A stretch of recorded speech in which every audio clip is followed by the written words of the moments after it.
안녕하세요. 예니 아빠입니다.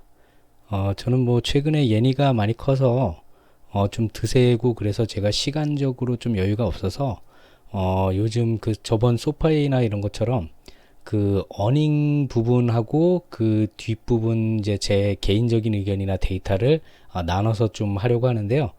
그 이유는 뭐 그 각자 다 보실 분들은 먼저 보신 분들도 많아서 그렇게 나누면은 조금 더 효과가 있는 것 같아서 그렇게 지금 요번에도 진행을 하려고 하고요. 요번에는 먼저 그 1큐 어닝에 대해서 간략적으로 그게 한 50 몇 장 되기 때문에 전체를 다 설명드리지 못하고요. 그 부분 그 본인이 보다가 좀 궁금했는데 제 지금 요번 영상에 나오지 않은 것들은 2023년도 2, 3분기에 대부분 거의 뭐 90% 이상 다 그 내용에 대한 설명들이 있거든요. 그 내용에서 수치만 바꾼 거니까 이제 그 부분을 참조하시고요. 먼저 1큐 어닝 보면은 먼저 중요한 그 사람 숫자가 작년 말 정도 때 이제 15%, 재작년이죠. 이게 재작년 때 15%, 그 다음에 작년 초에 10%를 이제 마지막으로 그 이후로는 10% 이상 증가를 이제 할 수 없는 그 상황이긴 한데 그래도 숫자 자체는 굉장히 크죠. 거의 뭐 소파이 가입자가 한 분기에 늘어나는 정도의 숫자가 늘어나고 있는 거니까 지금 현재는 6% 증가이지만 요게 이제 브라질에서는 어느 정도 몇 분기 전부터 제가 좀 성장이 멈춰간다고 그랬잖아요. 그 가입자 수 순증 자체는요. 근데 이제 멕시코하고 콜롬비아가 아직 제대로 시작한 게 아니기 때문에 이 뒷부분에 이제 다음 편에서 그건 다시 설명을 드릴 테고, 어쨌든 매출 자체가 지금 여기에서는 그 1.6 빌리언이라고 지금 나와 있는데 여기서 지금 그 뭐 소파이나 다른 은행주 같은 경우는 뺄 걸 빼고서 다 하는데 지금 아마 누 같은 경우는 지주회사라서 그런지 그 여러 가지 빼지를 않고서 그냥 총 그냥 매출 자체로만 이렇게 하거든요. 지금 이게 지금 뒷부분 다시 한번 설명드릴 텐데 요거보다 하기엔 좀 작은 금액이고요. 일단 뭐 그로스 프로핏은 지금 계속 올라가고 있는 자체가 아주 좀 요 부분이 아주 굉장히 크기 때문에 이번에 순익이 굉장히 크게 나왔잖아요. 그래서 간단히 설명드리면 일단은 숫자 자체로는 이제 그 2021년보다 이제 2배 이상이 지금 증가를 돼 있는 상황이고, 요거 어닝 발표 전에 이제 4월달 그 숫자가 8천만 찍었다고 해서 이제 그때도 주가가 잠깐 올랐잖아요. 아마도 그 올해는 몰라도 내년 정도면 1억을 찍지 않을까 싶기도 하고요. 지금 현재대로 간다면.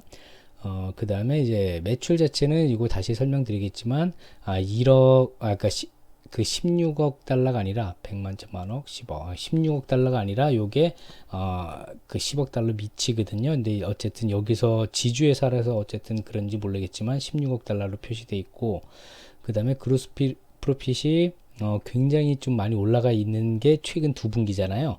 그래서 요게 아마도 이제 이자 수익 부분에서 이제 그런 것 같거든요. 그 데이터 잠깐 다시 한번 설명드릴게요. 그래서 지금 바로 지난 분기께 요게 마이너스라고 표시가 돼 있었을 거예요. 지금 그 다른 어떤 데를 봐도 2022년도 3분기 때 최초 순익 나왔다가 그 다음에 이제 마이너스를 찍히고 요번에 이제 급격하게 순익이 나온 걸로 나오는데, 그거는 뭐냐면은 요때 이제 그 일회성 비용 그 사람들 많이 내보내고 이제 세금 부분에 이런 거를 그런 세제적으로 그렇게 표시를 한다고 하더라고요. 어쨌든 진짜 실제로 돈을 번 거는 이만큼인데, 어쨌든 그 데이터로 대략 계산을 해봐도 지금 여기에서 한 8배 되죠. 7, 8에 56. 그 다음에 요번에는 2배가 조금 넘고 3배가 조금 안 되는데, 이 추세가 뭐 계속 간다기보다는 조금씩은 줄어들겠죠. 당연히. 다음번에는 아마 100%까지는 안 될 거고, 요걸 지켜보면 되겠죠. 1억 달러가 넘는지, 그러니까 2억 달러 정도 저는 그 전후로 예상을 하거든요. 근데 뭐 빚을 좀 크게 한다면은 뭐 2.5억 달러 뭐 이렇게까지도 갈 수 있겠죠. 그리고 지금 아직도 성장이 이제 한참 가야 된다는 게 지금, 이 지금 누의 최대 수익은 지금 카드거든요. 그러니까 그 최대 수익이라기보다도 매출을 제일 일으키는 최대 금액이 카드에서 나오는데 그게 지금 브라질에서 40% 이상이 거의 50% 가까운 점유율에도 불구하고 아직도 11%밖에 안 돼요. 이게 뭐 그 점유율 따라서 100%를 가정한다면 이게 뭐 40%대까지 올라가겠지만 그 정도까지는 아니더라도 한 20%대까지는 충분히 성장이 가능하다고 지금 생각이 되거든요. 그것뿐만 아니라 뭐 나머지 그 쓰는 비용이라든지 뭐 대출이라든지 다른 것들 다 커 나가겠지만 어쨌든 제일 첫 번째 이 카드 이 부분이 아직도 성장할 부분이 많이 있다는 뭐 2배 이상은 더 클 수가 있으니까 이 카드에서 그 매출이나 순익 부분이 어느 정도 커 나갈 수 있을지 2배 이상은 될 것 같은데 한번 그것도 지켜보면 괜찮을 것 같고요. 그 다음에 여기서 이제 그 0.8이라는 그 발생되는 비용 대비 지금 사람들이 쓰는 비용은 이제 평균 그 수치가 지난 3분기까지는 거의 7.9에서 8로 왔다 갔다 하다가 요번에 처음으로 8.4까지 많이 올랐어요. 그러니까 사람들 쓰는 비용이 좀 더 늘었다는 거죠. 이게 그 누를 제 지난 영상 한 두세 번 정도 전에 거를 보셨으면 아시겠지만 요게 누에서 어느 정도 조정을 하는 것도 있거든요. 사람들 그 금액을 무조건 카드를 한도를 늘리거나 대출 한도를 늘리는 게 아니라 천천히 조금씩 확인하고 올리기 때문에 그것이 확인돼서 이제 좀 그런 부분으로 조금 올리는 것 같고요. 지금 누에서의 이제 수익의 그 절대 다수는 지금 브라질이거든요. 지금 여기서만 봐도 레비뉴 자체도 브라질을 뺀다면 그냥 없는 거랑 마찬가지잖아요. 여기 거의 지금 100만, 1000만억, 10억, 15억이 이제 브라질에서 나타난 거고 순익 부분만 봐도 브라질에서 번 돈을 나머지에다가 이제 쓰고 있는 거죠. 그래서 브라질이 이제 절대적인 지금 그 수익 구조의 그 최고를 달리고 있는 거고, 그 다음에 여기서 이제 눈여겨봐야 될 거는 지금 카드 중에서 직불 카드하고 이제 후불 카드, 우리들이 그 신용카드 쓰는 거, 그 신용카드는 지난 분기랑 거의 비슷한데 이 직불 카드 부분이 좀 굉장히 줄었죠. 이 직불 카드가 의미하는 바는 그 브라질 시민들이 현금이 별로 없거나 혹은 이제 좀 카드를 좀 더 써서 비율적으로 낮아진 것인지 그거를 이제 좀 더 지켜봐야 되는데 어쨌든 이번 분기에 최초로 선불 카드가 지금 꺾였다는 거 이게 그렇게 좋은 데이터는 아닌데 어쨌든 이거 한번 지켜봐야 되겠고요. 그 다음에 이제 평균 카드 사용액이 이제 101달러를 넘어섰다는 거 굉장히 작은 것이긴 하지만 최초의 이제 사용액이 몇 달러부터 시작하는 누이기 때문에 이 평균이 100달러가 넘었다는 거는 좀 상징적이라고 보여지거든요. 그만큼 데이터가 많이 쌓였고 많이 쓰는 사람들이 점점 늘고 있다는 것이니까요. 그리고 여기서 이제 중요한 거는 요 맨 밑부분이 이게 이제 수익을 발생하는 그 이자를 받는, 그러니까 위에 부분 절대 다수는 지금 수익이 없는 그냥 쓰면은 무료로 이제 다 하는 부분인데 요게 이제 오른쪽 부분이 일반 그 다른 카드 그 은행이라든지 카드사, 그다음에 여기가 누뱅크거든요. 근데 지금 그 작년 초까지만 해도 이게 거의 지금 누가 제일 적었죠. 근데 지금 작년 중순 이후부터 이제 비슷해지고 역전이 작년 말부터 되고 지금 최초로 거의 엄청 거의 2배 가까이 올랐잖아요. 이 이자 수익 발생되는 부분이. 그 반면 다른 카드사들은 그냥 그 현상 유지만 하고 있는 상태인 거고, 그래서 이 부분도 지금 정말 좀 의외이긴 해요. 이 부분이 연체율이 좀 올라가는 부분도 있지만 수익 부분을 좀 증대시키는 제일 큰 요소 중에 하나라고 생각을 되거든요. 그리고 여기서 보면 이게 이제 그 지난 분기라 이번 분기가 지금 예금자 금액이 그 변화가 없잖아요. 근데 요때 CDI 비율을 늘렸어요. 뭐냐면 이게 그러니까 그 지금 브라질의 금리가 10몇 프로잖아요. 10%로 계산하면 10% 금리라면은 사람들한테 9.8%를 준다는 거거든요. 98%. 근데 그거를 지난 분기부터는 이제 78%대로, 이제 10% 기준금리라면 7.8%밖에 안 줬다가 요게 이제 그 예금자가 조금 덜 해서 이걸 좀 올린 것인지는 정확하게 알 수 없지만 어쨌든 어닝콜에서는 요 81%, 그러니까 8.1%, 그러니까 10% 금리라면 8.1% 주는 요 정도 수준을 유지를 할 거라고 얘기를 하거든요.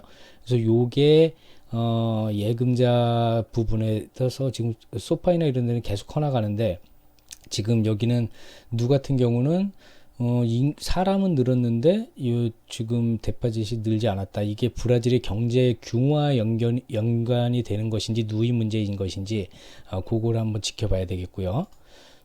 그 다음에 이게 제일 중요한 부분이죠. 순이익의 이제 그 이자 수익 부분을 극대화시킨 게 이제 이런 부분하고도 연결이 되죠.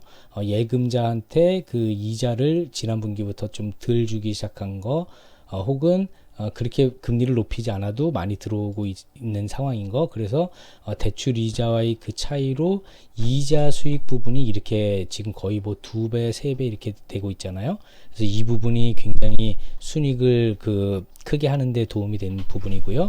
그다음에 지금 이것도 이제 이거는 뭐 아까 설명했던 부분이고, 또 눈여겨봐야 될 부분이 지금 연체 부분이 조금 심상치는 않거든요. 근데 그렇다고 그러니까 요게 이제 단기 연체로 보면 이미 그 일반 시중은행은 전고점 요때 이제 코로나 터졌을 때 급격하게 한번 올라갔었잖아요. 이때를 이미 넘어섰거든요. 단기 연체는.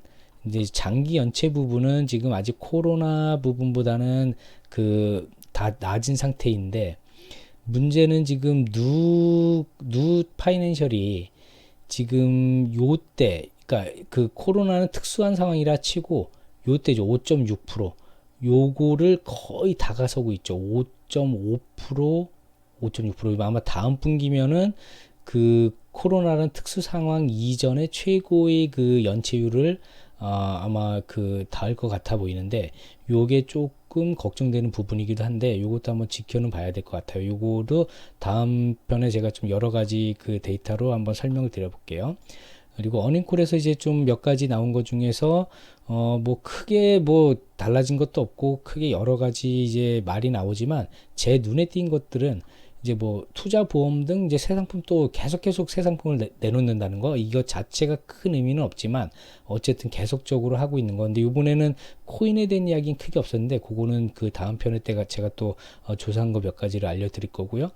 그 다음에 자본 비율이 지금 20%대에서 18%로 낮아졌다는 거, 그게 이제 연체율도 좀 늘어서이기도 하고, 근데 예금이 그만큼 늘지 않은 이유이기도 하고, 그래서 아직 18%라는 건 굉장히 높은 단계이기 때문에 충분히 성장 여력은 아직 올해는 뭐 충분하다고 생각이 됩니다. 그 뒤에는 또 다른 수치들을 봐야지 알겠지만요.